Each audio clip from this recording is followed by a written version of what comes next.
As you can see, it's pretty busy here at O'Hare, but passengers are encouraged to double check and triple check on O'Hare's website to make sure that their flights are not canceled or delayed. The FAA also said to make sure you check in with the airport you're flying into, since many airports on the East Coast have shut their doors. Now, we talked to a guy who is actually heading to North Carolina this morning. He's actually in this TSA line as we speak. We'll hear from him in just a little bit, but as you can see, this line has not let up in the last hour or so. Now, I want to draw your attention here to the flight information board. So if you are heading out this morning or later today and have a flight, this is exactly where you want to come see to make sure that your flight's not canceled or delayed, like we've been saying all morning.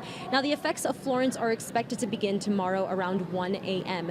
Later in that morning, the storm will make landfall and it'll sit on the coast of North Carolina potentially for days. And of course, that's the projected path, but as we know, things can change when it comes to major weather events. The good news is that Florence is not considered a major hurricane anymore. It's now a Category 2. In North Carolina, storm surge and rainfall of as much as 40 inches is predicted to fall. In South Carolina, rainfall is expected to be about 20 to 30 inches, which still causes flash flooding and river flooding. Josh Gaines, who is flying to North Carolina, says as of now his flight isn't delayed or canceled. He in fact tried to get home sooner but couldn't.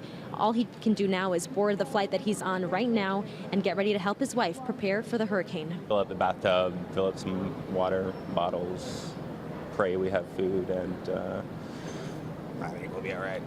Now, Gaines says that this isn't his first rodeo. This isn't his first time dealing with a hurricane or a tropical storm of any way, but he says all he has to do, like you guys heard, is prepare and make sure he is ready for the storm. Now, as we know, thankfully, Hurricane Florence is now a Category 2, but that does not mean that we should not heed the warnings or pay attention to any evacuation procedures or any evacuation recommendations that are there